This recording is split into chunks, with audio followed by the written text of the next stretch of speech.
Welcome back. So this is the third video that I'm uploading. I hope this is suitable for you guys. I hope you understand everything. Don't forget, if you do have any questions, then feel free to comment down below. And I really hope you guys enjoy. So, what is crime and deviance? So it can be considered socially constructed as focal. Again, I'm really sorry if I pronounce anyone's names wrong. But he described it as culturally determined. So, like, for example, arranged marriages are legal in India but not in the UK. And then obviously there's sort of the time variation. So 100 years in the UK it was acceptable to send a child to work, but it is now illegal before the age of 13 to send anyone to work. And also the same as like rape and marriage 100 years ago was totally legal and now it's illegal as well. And then Plummer looked at situational deviance. So it depends on the actual context of the behaviour. So, for example, being naked in your own home is totally fine, but it is deviant if you were to go out naked in public. And then obviously you've got societal deviance, so something that society agrees as being inappropriate and deviant, so such as swearing at a person of authority. Also, I've just realised that I missed out the bracket on the end of there, so I'm just going to draw that on quickly. Oh, drawn. And then psychological explanations of crime and deviance. So maternal deprivation has led to maladjusted personalities, which could possibly lead to criminality. Genetic abnormalities. So an extra Y chromosome can make people more aggressive and risk-taking. And also PET scans have shown psychopaths have physical brain abnormalities, whilst biological explanations, so Lombroso studied a load of Italian criminals and found that they had abnormal physical features compared to the rest of the Italian population, such as a large jaw, protruding ears, and an aquiline nose. And then also genetic abnormalities again suggest some people are born criminal. So, looking at the functionalist perspective, so you've got Durkheim with his positive functions of crime, so it strengthens collective values, can lead to social change, it acts as a safety valve, and also acts as a warning device. And then moving on to Merton and his strain theory. So he expanded Durkheim's anime, which is essentially a lack of norms, a lack of moral guidance, a normlessness, so to speak, and explained that people commit crime to achieve the American dream, due to the inequality of access. So he said there are 5 types of strain. So the first one is where people conform by working hard in acceptable channels, innovate new ways to achieve goals which may or may not be criminal, develop rituals of following rules obsessively as they abandon hope, retreat and reject society and success as an aim. So, and that's often where people turn to drugs and alcohol and usually become homeless. Then obviously rebel and create a new set of goals and relationships. And then continuing from that, so you've got Hershey with control theory. So people break the law due to a breakdown of societal bonds, which consist of 4 things. So you've got attachment. So the societal bonds are built up of these 4 things: attachment, about whether we care about others' opinions and desires, belief, commitment, and involvement. So essentially, if at least one of these things breaks down in a person's life, they are more likely to commit crime. So, for example, if someone has a lot of investment in their life, is committed to upholding society's rules and laws, and also care about others' opinions, but they become disintegrated from society, they fall apart from everything really, then they are more likely to turn to crime. And then also going to subcultural theory, so you've got Cohen, who found that working class boys lacked the values to achieve, which caused status frustration, which then led to them forming a delinquent subculture in which they inevitably committed crime. Crowd and Olin, they looked at working class delinquents seeking status through illegitimate career structures, and then obviously they argued there were 3 types of delinquent subculture, which was criminal, so graduating into a career of crime, and just like spending your entire life committing crime. Conflict, so gang violence, and then went on to retreatism, alcohol and drugs essentially. And then Miller looked at male working class delinquency as a normal part of macho lower class culture in which they were socialised, and many of these delinquent boys came from a female headed house. Moving on to Marxists, they argued that capitalism is criminogenic, so capitalist society is criminogenic, so as the class divide means that working class have to commit crime in order to survive. Gordon suggested it was not surprising that the working class committed crime, but that they did not commit more of it. There's also selective law enforcement present in society, as the criminal justice system focuses on policing and punishing the marginalised. So essentially, they focus on prosecuting the working class, whereas many of the middle class and upper class, the ruling class crimes, are purely ignored. Ryman suggests that crime is the crime of the powerful is much less likely to be treated as a criminal offence and prosecuted. Essentially, what I've just mentioned. And then selective lawmaking is present as the law is made and influenced by the interests of the capitalist elite. Because obviously the majority of the UK government is made up of people of the ruling class that went to Eton or went to the best private schools, went to Oxford and Cambridge and things, which more often than not are incredibly rich people from rich backgrounds, which means they have a huge influence on how laws are made. And Chambliss argues that this essentially meant that there is one law for the rich and one law for the poor. And Snyder then argued that capitalist states are only pass laws that didn't regulate capitalist concerns. So they basically brought in laws that would criminalise working class behaviour but not their own. And then the ideological functions of crime is the process by which the working class are divided as they see criminals as their problem, not capitalism, which, according to Peirce, benefits capitalism as it creates a false consciousness. So essentially, the working class see their own selves as the problem. They don't see that capitalism is actually the reason that they're causing all this crime.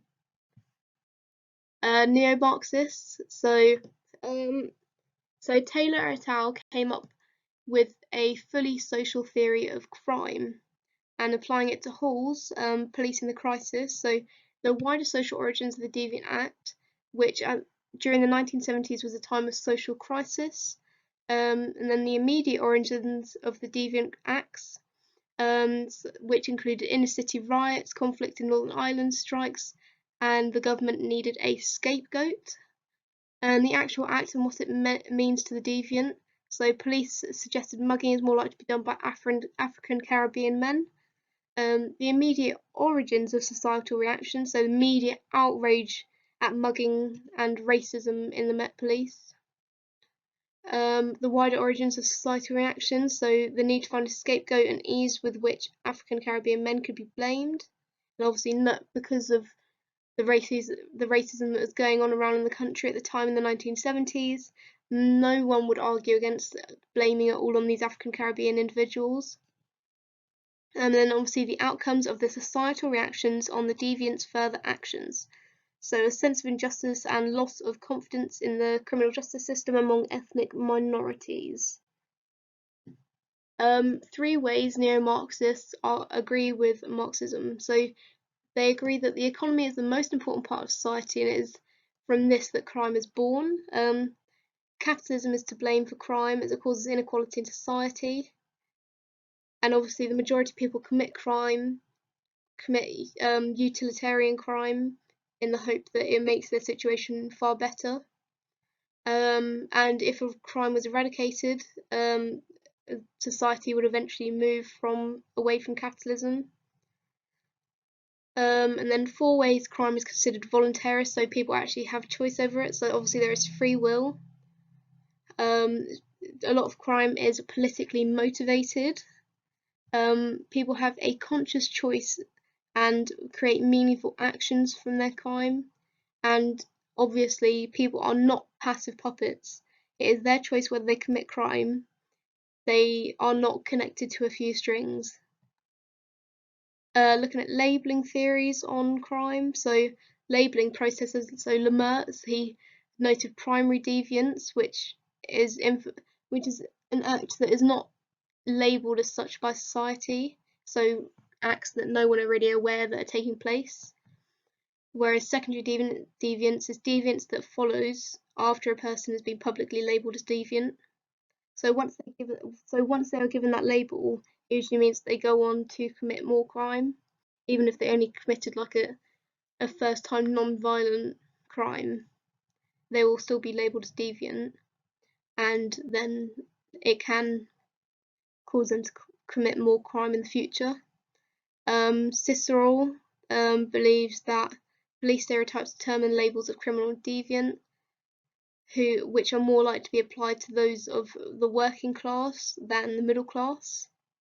Then looking at Becker's work, he's looking at relativity of crime and deviance. So again, this is the interaction between deviants and those who define them as deviants. Cicero again, selective enforcement. The consequences of a deviant label, and who has the power to attach deviant labels. So essentially, all these 4 factors that I've just read out, they're all things that vary per culture and time when it comes to crime and deviance. And obviously at the bottom I just noted about some examples of moral entrepreneurs and obviously agencies of social control. Labelling theories again. So consequences of labelling is a self-fulfilling prophecy. The deviancy amplification, so the societal reaction, which can then lead to more crime being committed, and then obviously the deviant label can lead to a master status, and the individual is judged entirely on this label. So now looking at the left realists, they focus on the reality of crime, what's actually happening, the impact of crime on victims and local communities, and they looked at practical policies to reduce crime. So it was initially developed by Young in the 1980s to create practical solutions to a growing crime rate. Causes of crime include relative deprivation, marginalisation, and subcultures, which is mainly left realists really focus on the actual class aspect to it, I think, rather than sort of any biological reasons or gender or anything, because obviously like relative deprivation can take place to any class because of the rise of media, but marginalisation usually tends to focus, and subcultures usually tend to focus on the working class. So in terms of tackling crime, they see that policing and control must be improved, and to actually tackle crime, it needs to be dealt with at the deeper structural causes. Yeah, although the strategies they brought in to tackle crime will be spoken about later on in this video. And then looking at right realist perspectives, they see crime as a real problem that destroys communities and undermines social cohesion. And they're also closely linked with the new right and conservative governments. So they see biological differences as a cause, as well as the underclass and Murray, and then also rational choice. So people choose to commit crime depending on the cost benefit calculation. And obviously in terms of tackling crime, they focus on actual practical measures to make it less attractive, as they don't think that the cause of the crime can be changed enough so that people stop. So in terms of measuring crime, so first we've got trends. So it it was incredibly, it kept rising and rising to a peak in 1995, but ever since then it has fallen by 48%. And then the sources of these statistics, so police recorded crime, which is any crime reported to and recorded by the police. But you've got to remember that whilst crime may be reported to them, they may not actually record it.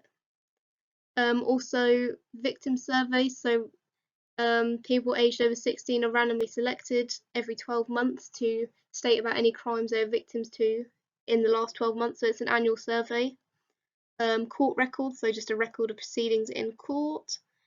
Prison records reveal characteristics of court criminals, of convicted criminals. But also, I'd just like to point out that the court records and prison records are something that are only very lightly touched on. There isn't even much information about them online that you can find, so you don't need to worry so much, I think, about knowing them, although they are useful to be aware of.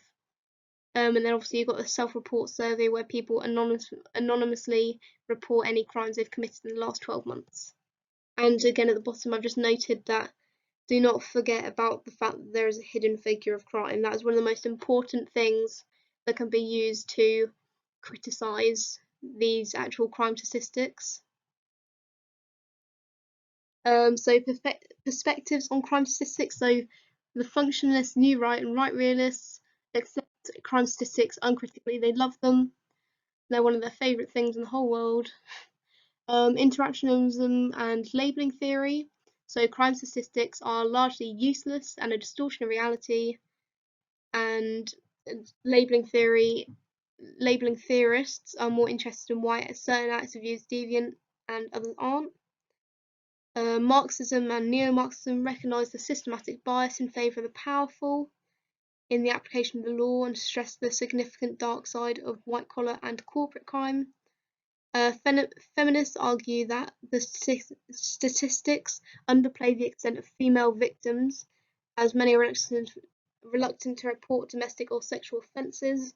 And obviously, one criticism of that point is the fact that it is not just females that suffer domestic or sexual offences. Obviously, males can be victims too, and they're even less likely to actually go to the police and tell them about it. And left realists, so official statistics have some value. They accept the typical offenders are young black working class males, and the victim surveys show fear of crimes. So, in terms of victimology and who's more like, and not victimology, sorry, like gender and crime, who's like the difference between genders committing crime. So a third of female prisoners committed property crimes, which is one of the most popular ones, whereas men, 13% of male criminals committed murder, whilst another 13% raped or sexually assaulted someone.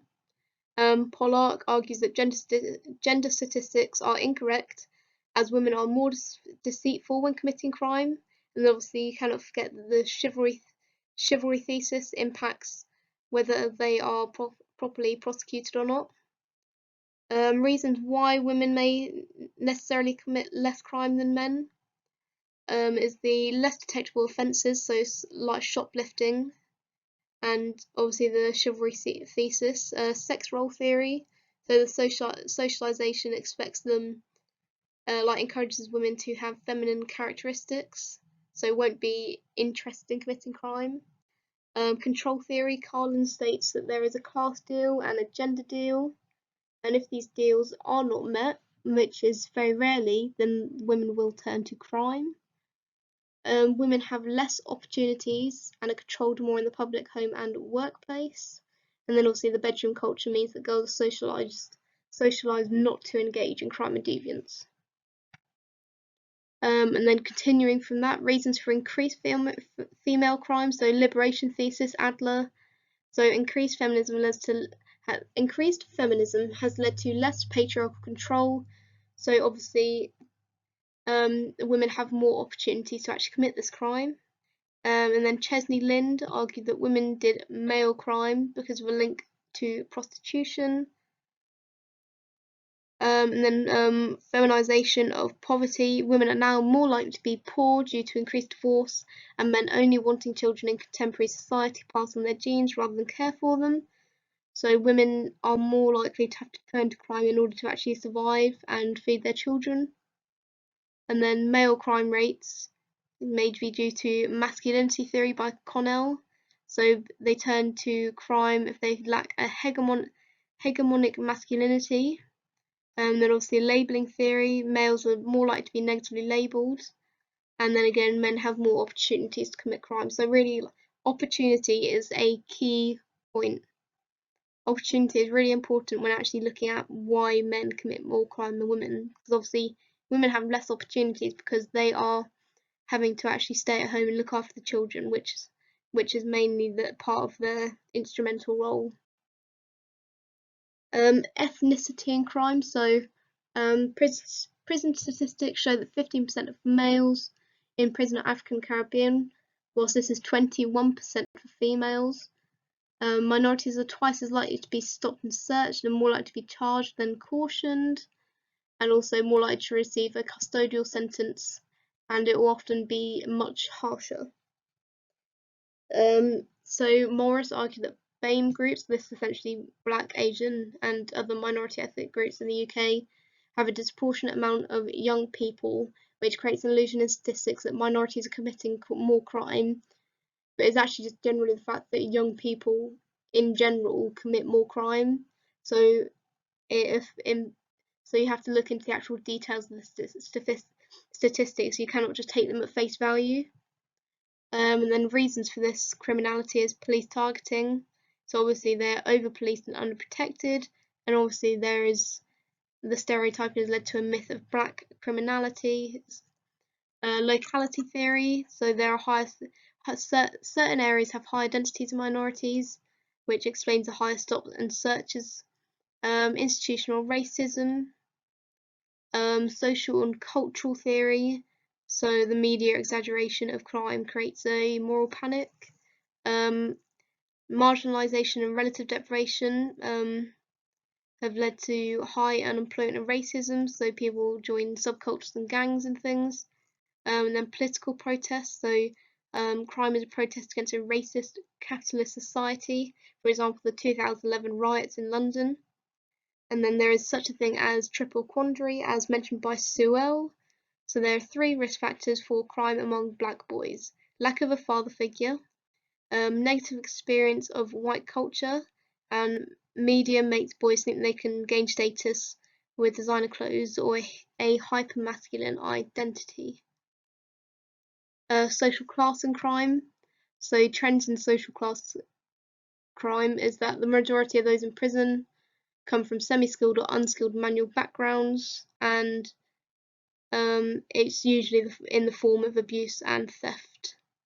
Explanations for this are that those in the working class are more focused on by former agents of social control, so more likely to be prosecuted and overrepresented. Selective law creation means that laws designed for the needs of the middle class, they are less likely to be prosecuted. And if a person is labelled deviant, it can lead to a self-fulfilling prophecy and therefore may commit crime because of it. And then continuing from that, so explanations for white collar and corporate crime, is Merton Strainer theory again. So they have a sense. So middle class people have a sense of relative deprivation, so turn to crime to achieve what they don't have.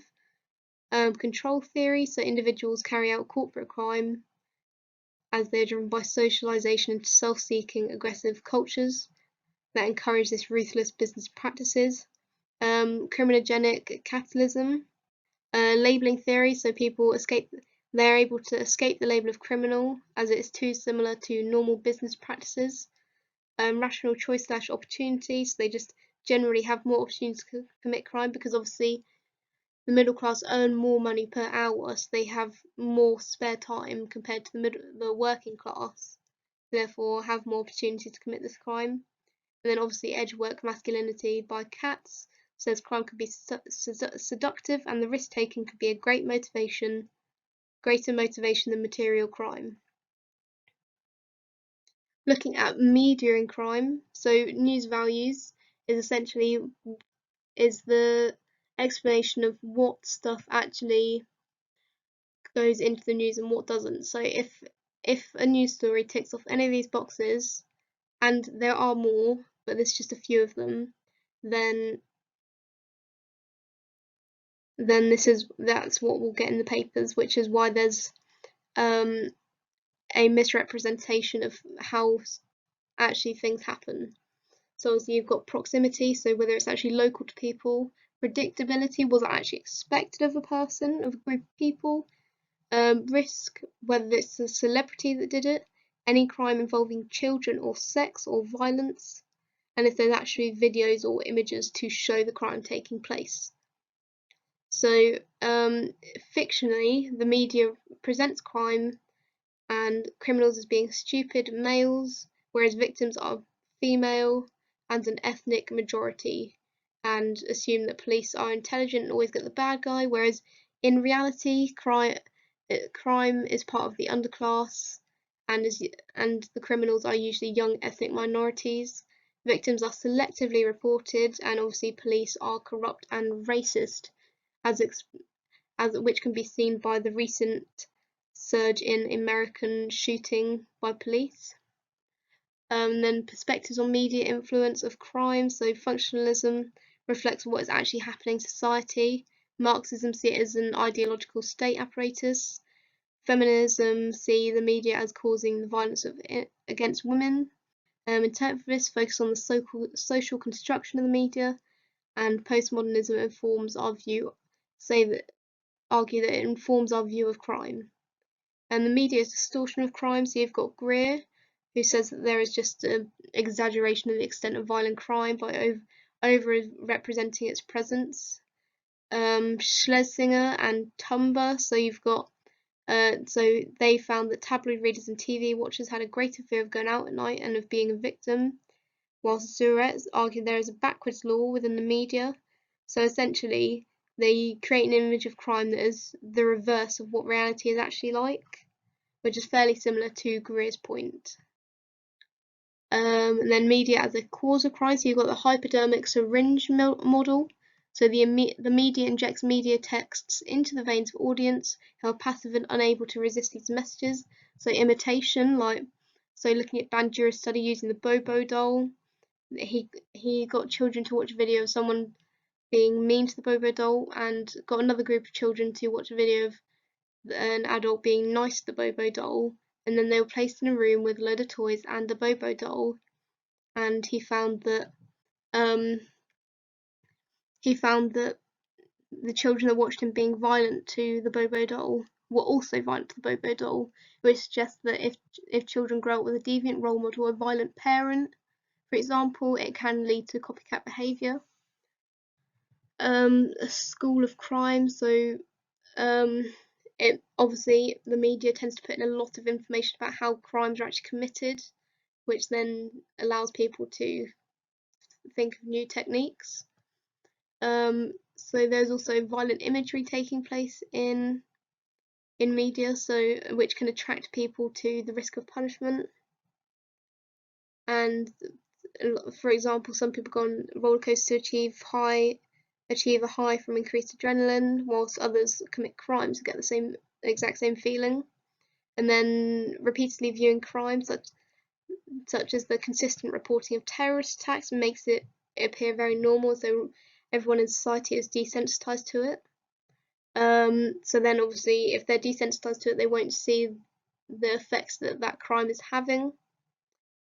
And then obviously deprivation, so those living in poverty still have access to the media, and so commit crime to get what they cannot afford. And then obviously the glamorization, so for example, this is how the Cray twins, who were gangsters in I think 1950s, 1960s London, lived an incredibly lavish life and were treated really leniently. They owned nightclubs and were very popular, and so obviously everyone wanted a lifestyle like that. Media and crime continued. So Media can also be a cause for the fear of crime. So missing white woman syndrome is the focus of media on kidnap, rape or murder victims that are young female white whilst ignoring any others. It can also lead to moral panics, which are instances of public anxiety in response to a problem regarded as threatening the moral standards of society. And then obviously you've got a circle of fear of crime. So you've got the crime taking place, and then the fear that comes with it, and then people isolate themselves because of this fear and distrust the police and other people in society, creating a weakened community fabric. And obviously because of this lack of values connected to society anymore, no one's bothered about committing the crime, which then leads to more crime being committed and just takes place in a big circle. So you've got, in terms of globalization and crime, so you've got new types of crime, so drugs trade, human trafficking, financial crime, cybercrime, transnational organised crime and terrorism. And whilst drugs trade, human trafficking and terrorism can be seen as coming around before the sort of immense amount of globalization, it has just allowed them to become far easier with the increased communication. And obviously terrorists are allowed to obviously post videos of people being beheaded, which increases fear, and obviously recruit people from other countries. And then you've got the impact of globalization of crime on crime. So you've got individualism. So people in late modernity have to find their own solutions to globally produced problems. Opportunities, so increased opportunities for new crimes and new ways to commit it. So disorganized capitalism. So people move to areas with low labour costs and less health and safety regulations. A risk society. Problems with policing, as obviously if it passes national borders, it can be difficult to see whose jurisdiction the crime actually falls into, which often means that it usually goes without being prosecuted for. And then obviously there is more inequality, as those in developing countries and developed countries as well are open to even more uncertainty and relative deprivation. So green crime, definitions of green crime is traditional criminology, so any unauthorized act or omission that violates law. Transgressive criminology states it as any action that harms the physical environment and any creature that lives within it, even if no law has technically been broken. And global and manufactured risk. So in late modern society, increase in productivity and technology has created new manufactured risks which harm both the environment and humanity, such as climate change. And then South came up with types of green crime. So you've got primary, which is the direct result of the destruction and degradation of the planet's resources. And then secondary green crime is actually breaking laws. So primary doesn't have to necessarily be an illegal act, it just has to be something that disrupts the planet's resources, whereas secondary is actually breaking laws and regulations. And many people, whilst it's hard to determine victims of green crime, it is often those who suffer health complications as a result. So asthma and cancer can increase due to this. And then people who actually commit the crime, so individuals commit illegal dumping of waste and don't actually consider themselves to be criminals for this issue, but in fact it is actually against the law. Businesses contribute through manufacturing processes and often don't put in the required work to develop more green, environmentally friendly processes. And then obviously governments fly on private jets and have multiple police surrounding just their vehicle, which obviously is not very good for the environment. Looking at state crimes, so there are 4 different definitions of it. So Chambliss states that acts defined by law as criminal and committed by state officials in pursuit of their jobs. Michalowski said that It is any legally permissible acts which are similar to illegal acts in the amount of harm they cause. Looking at international law now and Roth and Mullins, so any action by or on behalf of a state that violates international law. And then human rights definition by Herman and Schwedinger, a violation of people's basic human rights. And McLaughlin stated there are 4 types of state crimes. So there are political crimes, so imprisonment and execution of political opponents without trial. For example, crimes by security, military and police, so war crimes such as genocide and the use of illegal chemical or biological weapons. Economic crimes, so theft of public funds, corruption and bribery, and social and cultural crimes, so failing to protect human rights or tackle institutional racism and sexism. Continuing from this, so the seriousness of state crime. So in terms of scale, state crimes are hard to investigate as they usually involve large organisations or companies that have enough money to hide their behaviour. State as a source of law, so it's a state's role to define what is criminal and manage the criminal justice system, but this means they can define crimes without criminalising their own acts. We tend to live in a culture of denial where dictatorships can warp into a spiral of denial as they try to deny their actions in complex ways. And then neutralisation theory by Matzer. There are 5 neutralisation techniques used by the state to deny or justify actions. Firstly, the denial of injury, the denial of victims, denial of responsibility, condemning that condemns, and appeal to higher loyalties. Cohen argued that people, when using neutralisation techniques, people don't actually seek to deny the act, but negotiate a different construction of the event. And when it comes to explaining state crime, you've got integrated theory, saying that state crime arises from similar circumstances to other crimes and integrates 3 elements: motivation, opportunity, and failures of control. Modernity, some state crimes take place in response to modern civilization, and argues features of modern society allowed the Holocaust to happen, so division of labour, bureaucratization, and technology, whilst also social conditions, so those who commit state crimes are conforming to higher authority norms via 3 processes: authorization, dehumanization, and routinization. So this is the right and left realist solutions to crime prevention. So the 2 right realist ones are situational crime prevention and environmental crime prevention. When looking at situational, so this aims to reduce opportunity to commit crime and increase the risk of being caught. Again, looking at the cost-benefit calculation. So this focused on target hardening, greater surveillance, and environmental management, so making public space more defensible.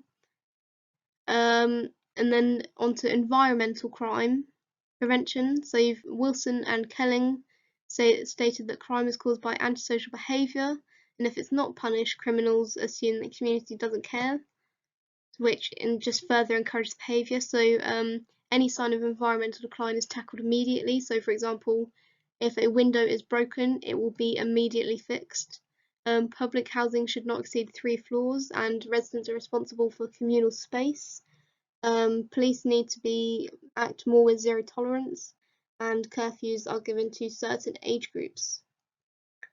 And then moving on to the left realist solution, which is the social and community crime prevention. So labelling theory argued that crime is caused by a criminal label which stops integration back into society, so individuals are more likely to re-offend. Therefore, their strategies were to train those in the criminal justice system to not give discriminatory labels to people so that they don't struggle to reintegrate in society. Monitor sentencing to ensure bias is minimalised. And obviously the introduction of restorative justice brings victims and offenders together to allow for an apology and avoid the negative labelling of offenders. The criminal justice system, so key agencies are the police, the Crown Prosecution Service, courts, Youth Justice Board, and the National Offender Management Service. So the Home Office is a ministerial department of Her Majesty's government in the UK, which is responsible for immigration, security and law and order, which is currently headed by Sajid Javid. I think that's how you pronounce his name, I'm not entirely sure. And then Attorney General is the principal legal officer who represents the Crown in legal proceedings and gives legal advice to the government, which is currently Jeremy Wright. And then the Department of Justice is a ministerial department headed by the Secretary of State for Justice and Lord Chancellor, who is called David Gauke at the moment. The police are responsible for investigating reports that are brought in or discovered by the police. And the courts are in charge of producing the guilty, non-guilty verdict, and if found guilty, they must develop appropriate punishments based on guidelines set by the laws. So the role of the criminal justice system is in preventing crime is deterring people from committing crime, protecting the population from dangerous individuals, so public protection, actually punishing criminals for their acts and help reduce reoffending, and then rehabilitating criminals so that they easily adjust back into society. And then perspectives on this on the CGS, on the criminal justice system, is that functionalists argue that it helps to reduce reoffending, so it helps society function more effectively. Marxists argue it is hierarchical, as it is usually the proletariat that's prisoner whilst bourgeoisie run them. And feminists argue that there is a chivalry thesis, and the majority of high-status jobs within the criminal justice system are held by men. When looking at punishment, so the purpose of punishment, developed by New Burns, stated that it discouraged from reoffending and deterred others, to force them to make amends to victims for the harm caused, protect society from dangerous people, reinforce social values and bonds, and punish them purely for the fact that they need to be punished for their behaviour. So perspectives on punishment, so you've got functionalism, saying it acts to hold up social solidarity and reinforces shared values. Marxists say that it's part of the repressive state apparatus, and in capitalism use imprisonment as a dominant punishment as offenders pay by doing time, and obviously they are usually used to do chores within the prison, such as doing the laundry, keeping the place tidy, which saves the bourgeoisie money from having to pay for cleaners to come in and things. And then obviously Weberianism is the rationalization of punishment, which is based on legal rational authority, so punishment is based on impersonal rules and regulations, and offenders usually comply with this as long as the punishments are seen as justifiable in the public eye.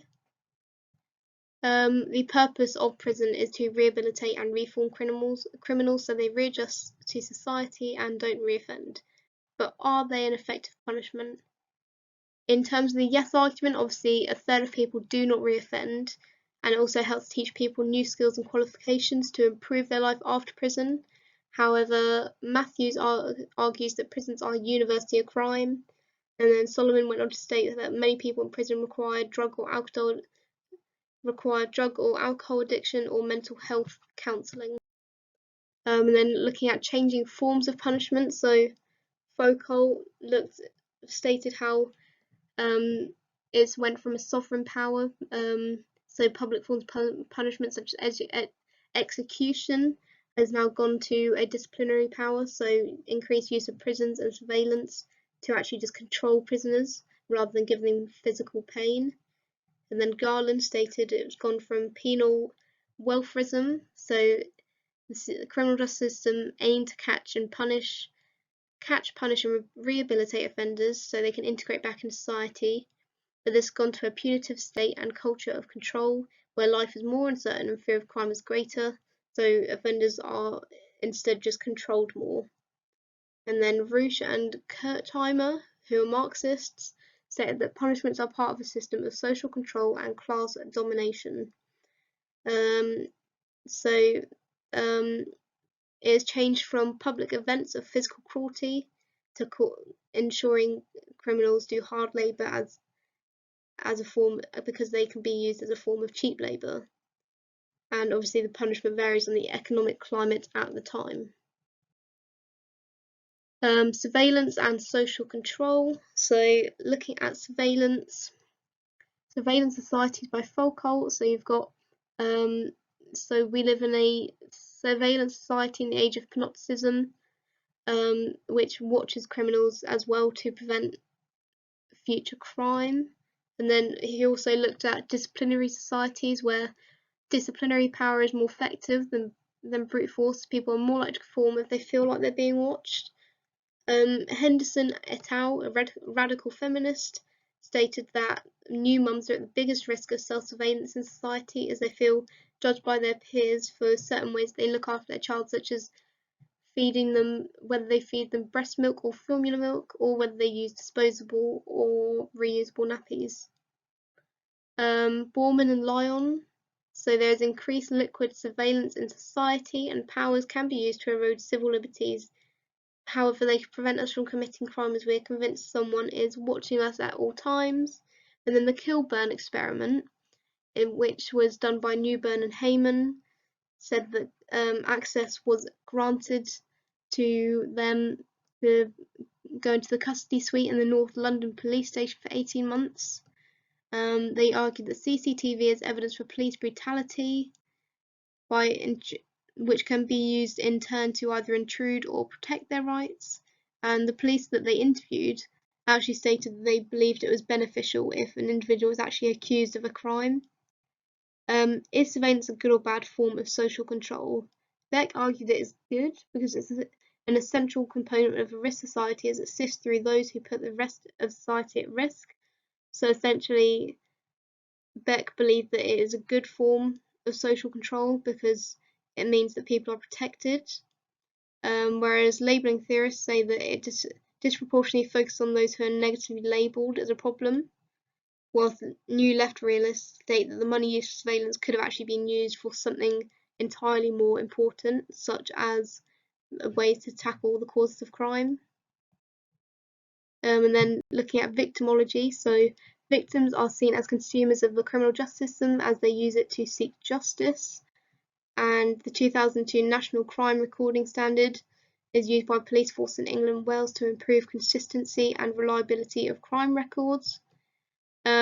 Traditional victims are thought to be female, white, rich, young or old, whereas statistically the actual victims, that the people that are more likely to be victims, are male, of a minority ethnic group, deprived, young and widowed.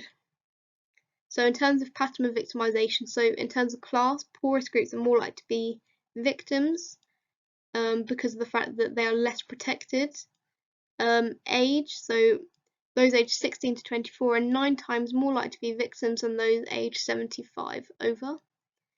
Gender, so men are more likely to actually be victims of violent crime, but women are more at risk of stalking and harassment crimes.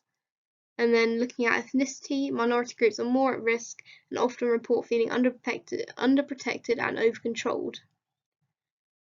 And then the impact of victimisation. So Hoyle 2012 said it can cause anger, anxiety, depression, panic attacks, PTSD, and feelings of powerlessness, which can in turn actually lead to more crimes being committed. Walkley is noted of secondary victimisation. So this criminal justice system in rape trials tends to ask very embarrassing, horrifying questions that make the victim go through the event all over again.